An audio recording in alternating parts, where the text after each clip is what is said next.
Hello and welcome to Smartkarma's corporate webinar. I'm Sanam Nanwani from Smartkarma. This week we are hosting IREIT Global. We are glad to have with us IREIT Global CEO Louis Etienne Dios.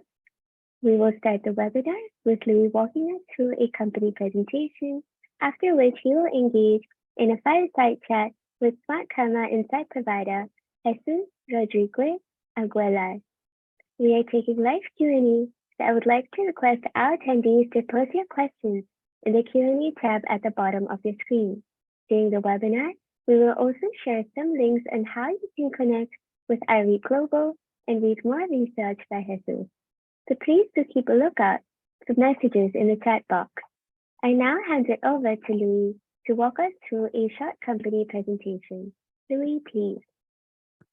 Thank you for that. Good afternoon, everyone. Good evening. So let me just share a quick presentation with you now.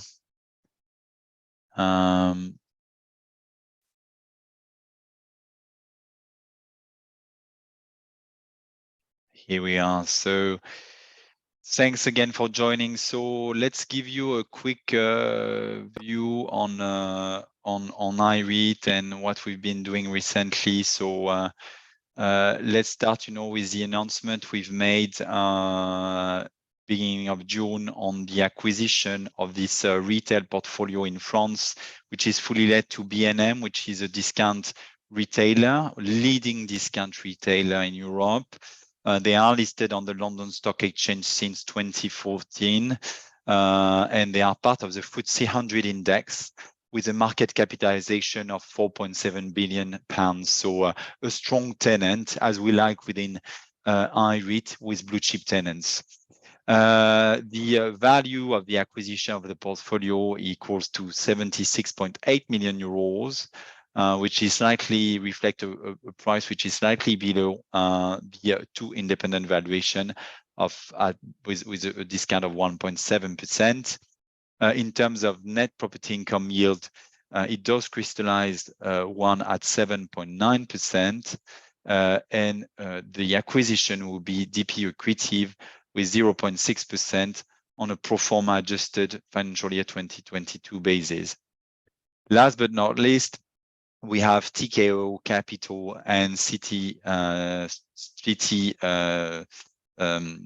Development Limited, who are two sponsors that would backstop their pro rata, and also CDL would take over a portion of the excess. So again, a strong alignment with all unit holders, with the two sponsors taking their stake and even more. So very positive sign for the investors. So if we look at the portfolio is well spread across the French territory with these 17 properties. Again, all fully let to B&M, so 100% of that. It does represent a weighted average lease expiry of 6.8 years, which will increase the WALE of the overall portfolio. We'll see that later.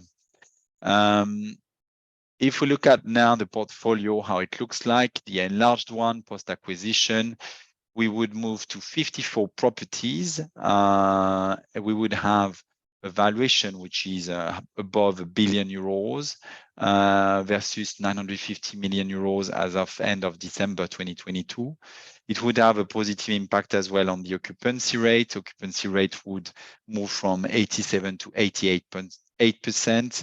Please note that here, there is no not the positive impact of the Darmstadt letting as well that will happen and will be reflected in the next numbers.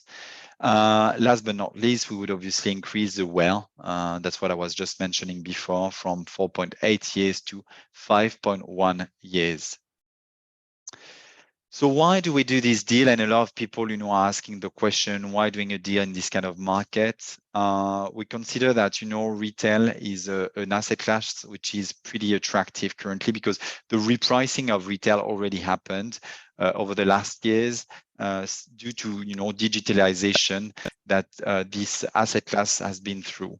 So we've seen, on this asset class, a strong interest from investors compared to any other asset classes because you've got, this premium in terms of yield versus other asset classes. So attractive and resilient asset class, that's what we say. And especially on the retail park or out of town retail has this kind of, boxes, which are mainly targeting sedentary consumption. So it's not volatile with, tourism or movement of population, but it really targets the people living around. And these kind of assets, they do offer a rent which is extremely competitive to their tenants, and then the tenants can have affordable products, cheap products for their customers. So in other words, in this kind of market where you have strong inflation or high inflation, these kind of assets are attractive for the tenant. Because the customer are targeting these kind of shops, which are more discount retailers and this type of low cost product. Second thing that we like with this portfolio is obviously the quality of the tenant. That's what we've just mentioned before, but it's a leading European discount retailer. They have expanded significantly in the UK, which is their, initial market, and they have expanded in France since 2018, and they are continuing this expansion. So what we like with this tenant is that they have a strong knowledge of discount retail, and they are just applying all this and best practices onto the French market, where they are significantly increasing their exposure. Maybe let's talk about the portfolio itself. So we talked about the asset class, we talked about the tenant. Now let's talk about the asset of the portfolio itself. It's number 3 and 4 here. What we like with this portfolio is the quality of the location, which are mainly, established retail areas. And it's very granular, so it continues, providing diversification to the portfolio of IREIT. We've got one lease contract for each asset, even if it's the same tenants. There's no master lease, but one contract for each asset. Each lease contract is indexed annually, so then landlord would benefit from indexation. And last but not least is what we call triple net leases. So the rent that is paid also include the service charges, but all the costs related to the property are passed on to the tenant, excluding all the structural elements such as the capex, roof, walls. So capex related amounts remain with the landlord. So that's a profile which is interesting in terms of rents. Last but not least, on the portfolio itself, and that's number 4 here, is a potential upside in income through developments. We've got 2 ways to increase the income, and it's not already put into as an assumption. Is on the car park charges. So now we need to put on for each property some car park chargers, electric ones. So it's additional income, and there's also a potential for adding new retail units on some of the plots. Number 5 and 6 is more or less, related to the portfolio of IREIT after acquisition, but obviously all the strategy within IREIT since 2019 has been to expand and add new assets to the portfolio to continue diversification in terms of asset class, in terms of geographies, in terms of tenants, to allow resilience of the dividends. So that's something which is important. And here, that's again another way to achieve it. While at the same time, obviously, the idea is to continue increasing the market capitalization and hence, the liquidity of the share so that we can reach, some indices. Last but not least, I mean, all this is feasible thanks to the support of the two sponsors that we have, and IREIT has this unique positioning of having two sponsors which are very complementary with local knowledge on assets, on the real estate market.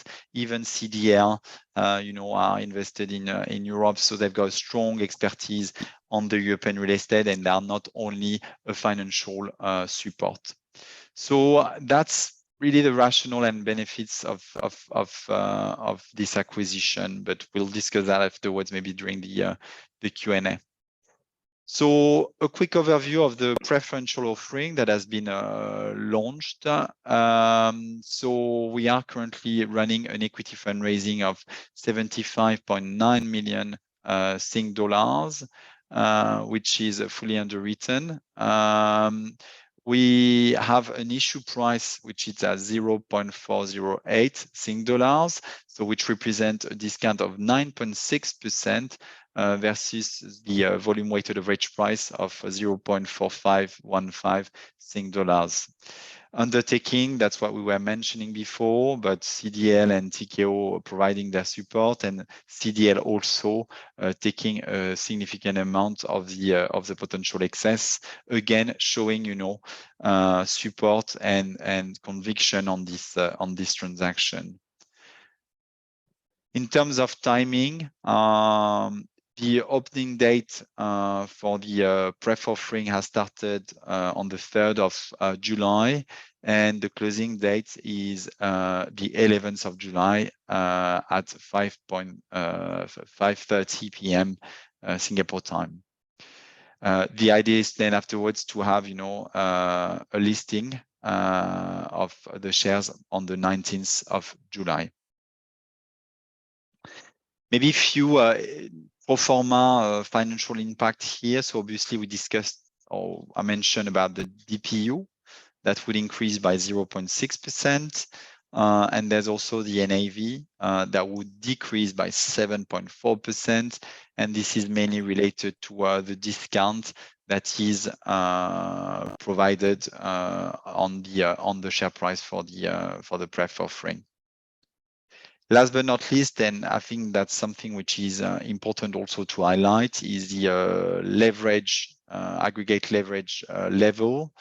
Within IREIT, we are remaining with an aggregate leverage which is conservative and low at 32% currently. Post-acquisition, this would increase to 33.3%. I think the strategy is to remain with, at this stage, a low aggregate leverage amount, given the market context. So I mean, IREIT obviously is one of the lowest aggregate leverage REIT currently, and with the highest as well ICR. So I think, I mean, it's again to preserve capital value for the investors. Maybe just to finish on that is with this slide is the track record since inception. The company has been IPO'd in 2014. There has been one acquisition in 2015, which was the Berlin asset. And then since then, there has been additional acquisition, but only really since 2019 when CDL joined. So there has been a strong push to continue diversification of the portfolio, to ensure resilience of the income, and to run or to decrease the exposure of IREIT to single tenanted building, such as the Deutsche Telekom building that we had at the beginning. So I think it's really important to continue this diversification approach within IREIT to make sure we maintain a resilient DPU and income for the unit holders. I will stop here now, and I will pass it back to Jesus, I guess.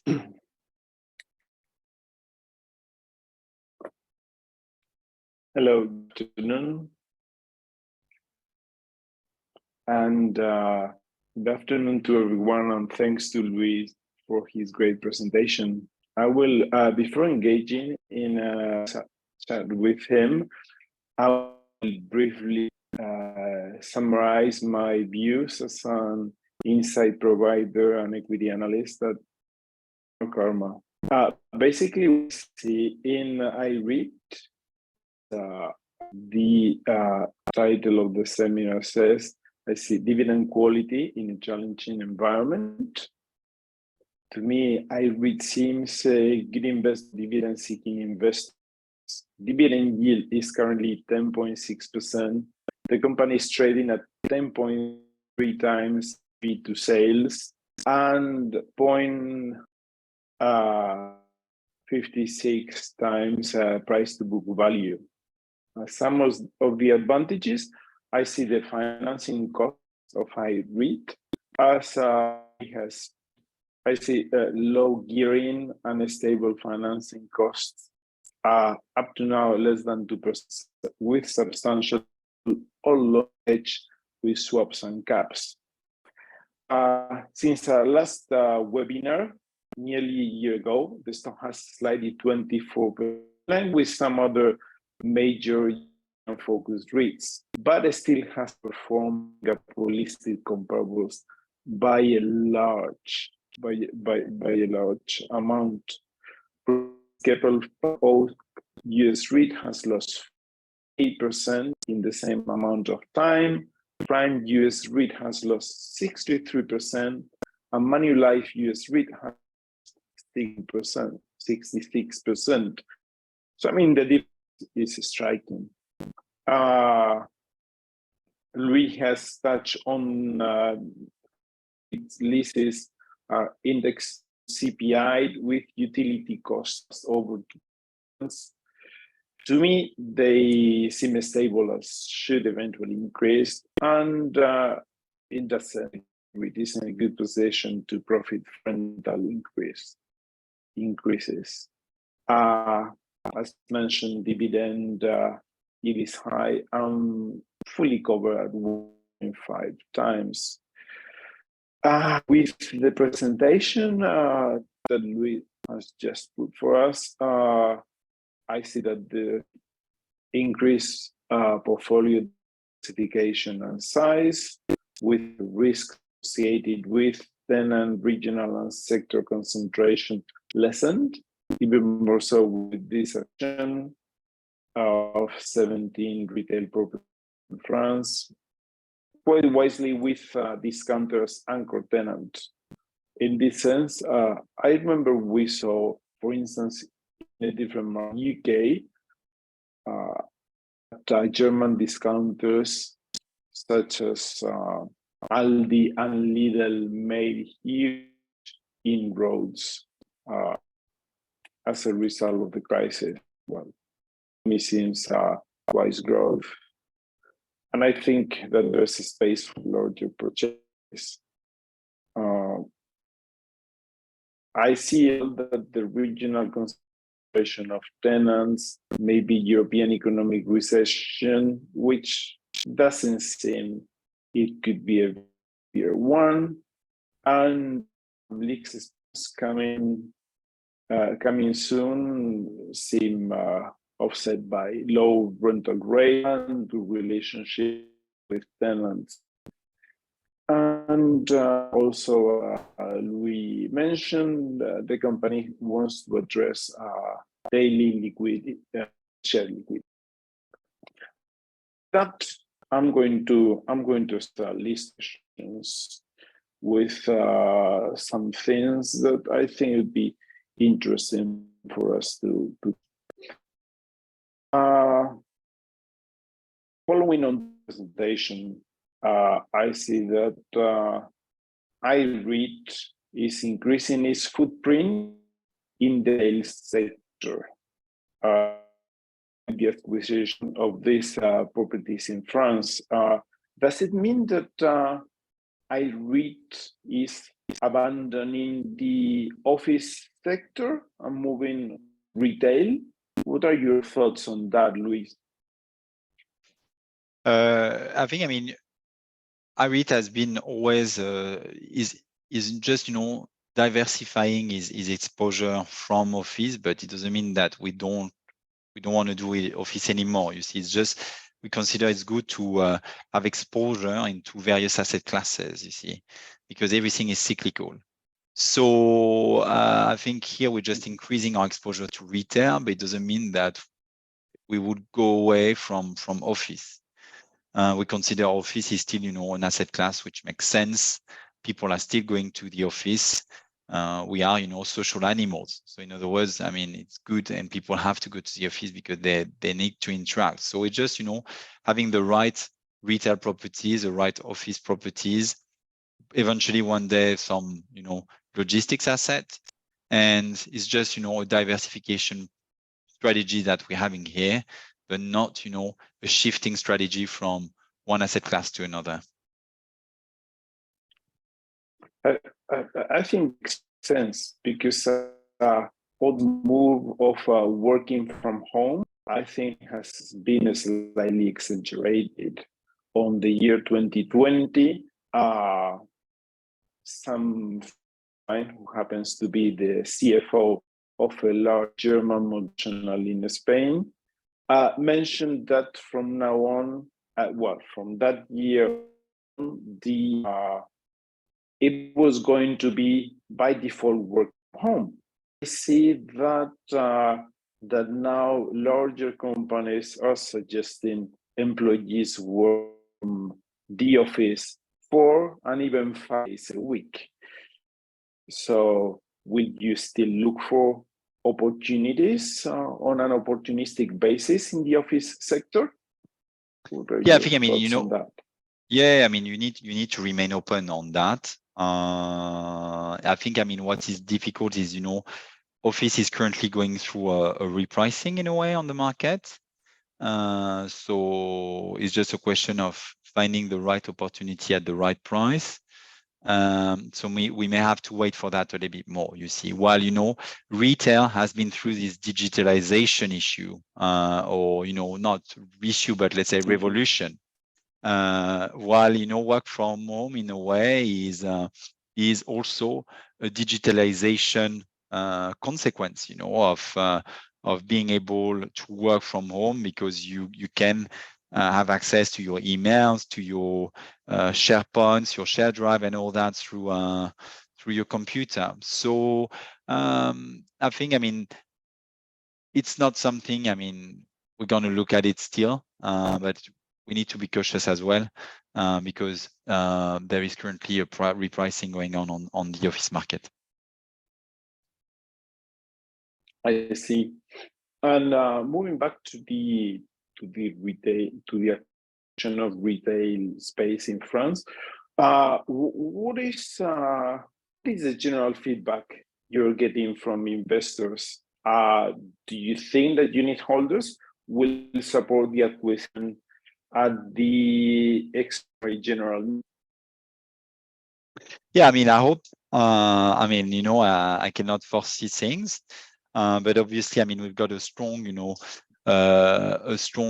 commitment from the sponsors, from one of our substantial shareholders. So I think, I mean, it's something that is seen as being positive for the REIT.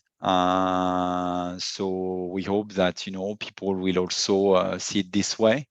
And again, I think, I mean, having CDL and TKO Capital committing for their pro rata plus a portion of the excess is something which is very positive for the market in terms of message and in terms of, you know, commitment to demonstrate that, you know, it makes sense for the REIT. There's nothing better than, you know, having what we call skin in the game, and putting your own money on the table, you see. So that should reassure the unit holders. I see. And regarding this in acquisition, I mentioned before that one of the attractiveness to me of it was the low gearing, stable financing costs. I understand that your average cost of loans due to hedges with swaps and was less than 2%, I think around 1.8%. How are you going to manage the rising interest rates in new acquisition? And together with that, the inflationary pressures in Europe, how are you going to deal with? Sorry, I mean, yeah. Sorry, the line was bad. So I think it's very simple. I mean, as you said, we've got a low cost of debt, which is substantially hedged until 2026, 2027. So in other words, we've got visibility on the cost of debt on our end, while at the same time, I mean, the inflationary pressure would have some positive impact because most of the time when you do have inflation, you've got increase in terms of rent because you do have indexation, you see. So on one side, we should benefit from increasing rent. And I mean, one example is, this Decathlon portfolio acquisition in 2021. So 2 years ago, we had already, a 6% increase of rental income since acquisition, you see. So you've got that, while at the same time, the cost of debt remain substantially hedged, and so the cost of debt should remain pretty stable, you see. So that's very positive for the investor because they should benefit from increasing income, while at the same time their cost and the service of debt should remain the same. I see. And when this acquisition will be completed? So there's some, it's easy. You've got some preemption rights from municipalities. So this should be, completed by September. And other than this opportunity in France, what are other target geographical sectors? So far, you are in offices in Germany and Spain, retail, mainly France. Are there any sectors targeting in Western Europe, any other country you're having a look at? So we are still, looking at obviously, I mean, we're looking at, Western Europe. So, the biggest market where there is, where there is some liquidity or like a bigger liquidity. So we continue to look at, where we are, France, Germany, Spain. But we could also add eventually, countries such as Italy or Netherlands or Belgium. But again, really, the biggest core markets in Europe.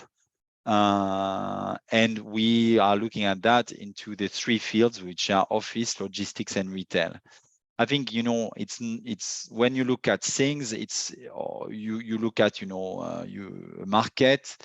I mean, it's a mix or a combination of macroeconomic environment, making sure that it makes sense from a macroeconomic environment point of view for the investors, and then it's also a question of finding the opportunity, having someone who is willing to sell a property. You see, so I mean, you need to have both to have something that makes sense.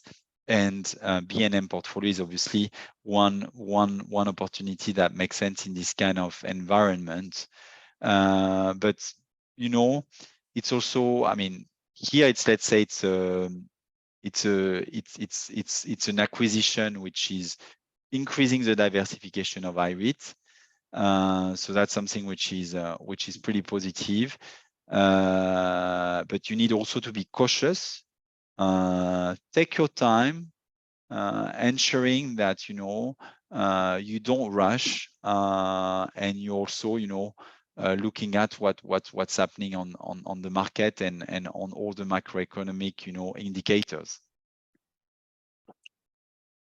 I see. So basically, you don't want to overpay, and you are you're very wise finding anchor tenant in my view. And regarding something that is of interest to me, and definitely to investors, the rights issue is a substantial equity raise versus the current market cap of IREIT.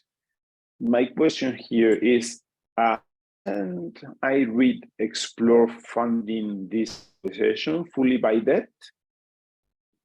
So we obviously, I mean, you know, we launched last year what we call an EMTN program. So it's let's say to issue some debt product. It can be bonds, it can be perpetual securities. So we have, you know, put in place this program to be in a position to issue debt product and hence, you know, do some acquisition fully funded in debt. Okay. Having said that, you know, you need to look at the various costs of using one tool versus the other, and what makes sense for the investors, you see. So, I mean, in the current environment, we consider that what was making sense is to make a capital increase for this one. And also because it increased, you know, market cap, it increased, and hence it should continue to increase, you know, the liquidity of the share. But you're absolutely right. I think it's just a question of looking at the various options. And in this market, I think what is important as well is to reinsure people on the fact that, you know, we are in a debt position which is safe, you see. So IREIT is within, you know, the REIT on the market with the highest ICR, so interest coverage ratio, and with the lowest LTV, you see. So just something that, you know, provide comfort to our investors. I see. And regarding the equity raise, well, I think it's fair enough what you're mentioning, increasing the liquidity per share, increasing the market cap, which I think should help you be in indexes, and something that people may be interested in. Well, they will definitely. When the new units will come from this offer, will they be entitled to future distributions? Yes, so the units will be dividends. Yeah. So I think that the new units will be issued and listed on the 19th of July. Yes. So that's the date when you will have that on the market. Yeah.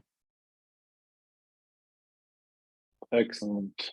And do you, because they are not being issued as a huge discount, do you think there may be any shortfall funds, preferential offering, or do you think it will be fully covered?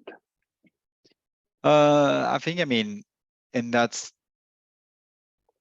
I mean, knock on wood, I don't know what will be the outcome, you see, but when I see what happened on the two last, you know, capital increase, we've been each time oversubscribed.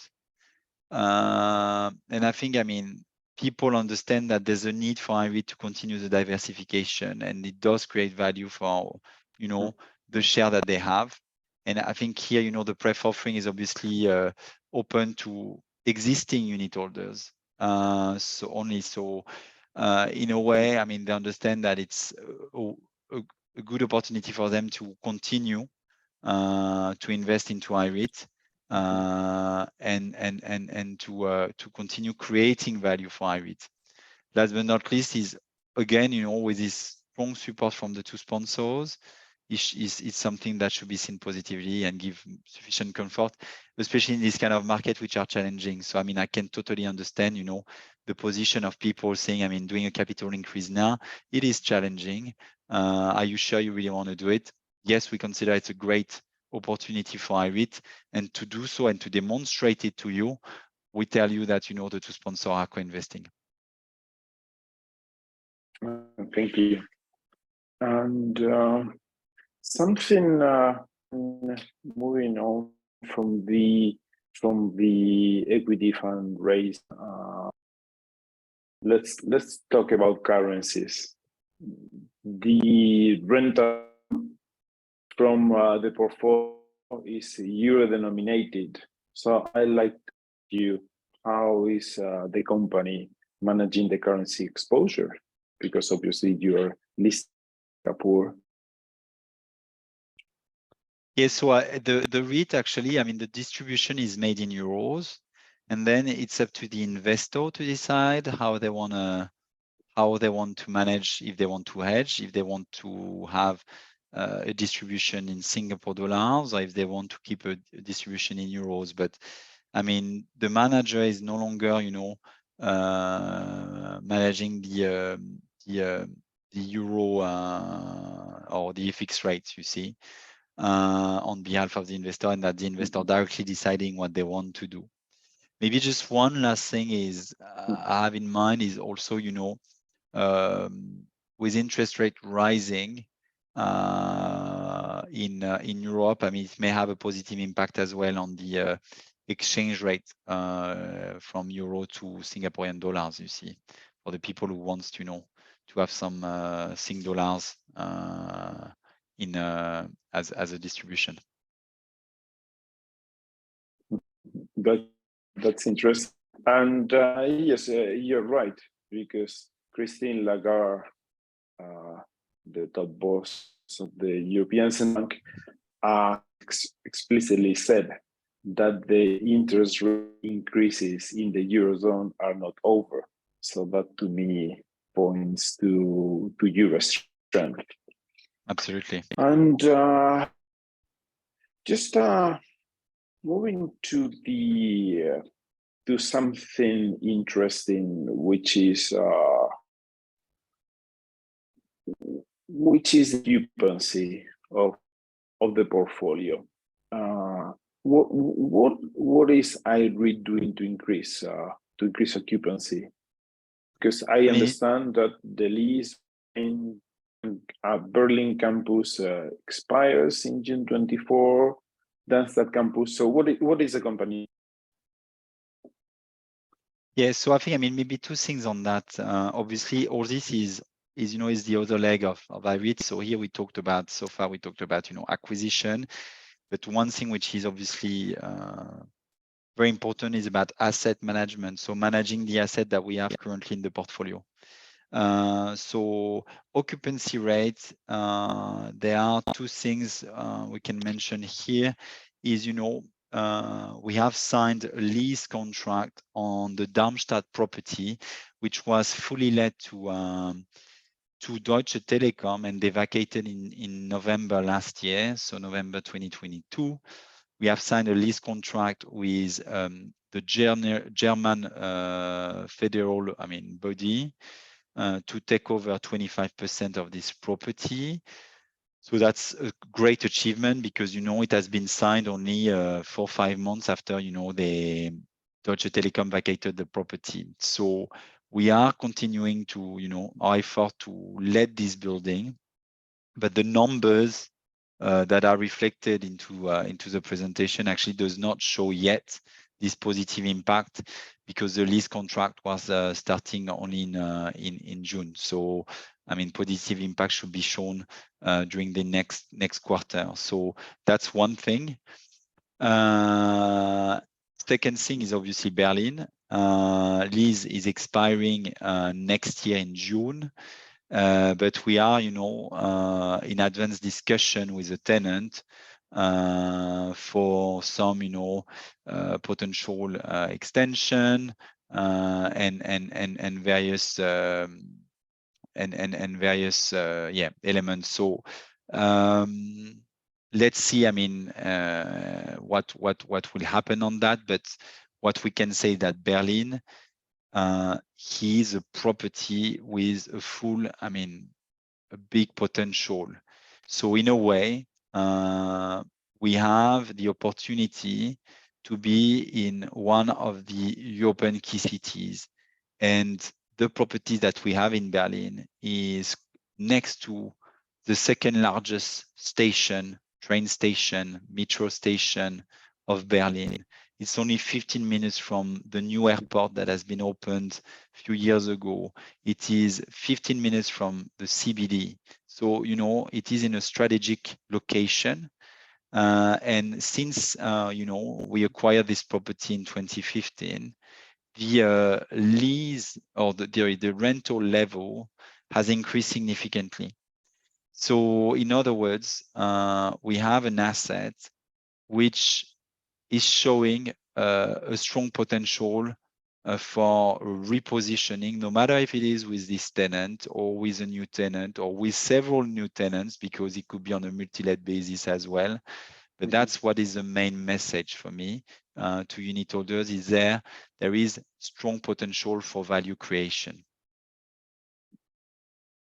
And with that, we are also answering part of the question that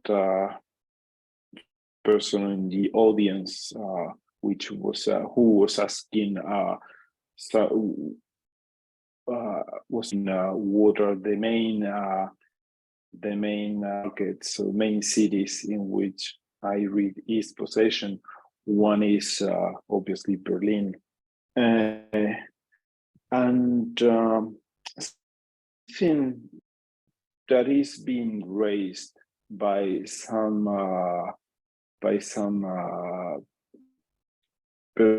in the audience. They're asking the short-term oil in France. If do you see an impact on IREIT because of you are buying properties in a country where there are some problems, huge problems, French banlieues. Another person asking if do you see any problems arising from the Ukraine war? And they asked me, is safe investment versus other REITs? So I think, I mean, you know, there are always, you know, short-term turmoil, let's put it this way. And I mean, don't get me wrong when I say that. I mean, what's happening in France is you know, very, very negative. But you know, for me, it's kind of isolated problems, and it should not impact the fact that, you know, people, it's you know, it's just few thousand people creating this kind of things, while I mean most of, you know, people will continue to go to the office, continue to go to shops. So I mean, you know, it should not impact the way these assets should perform in the future, you see.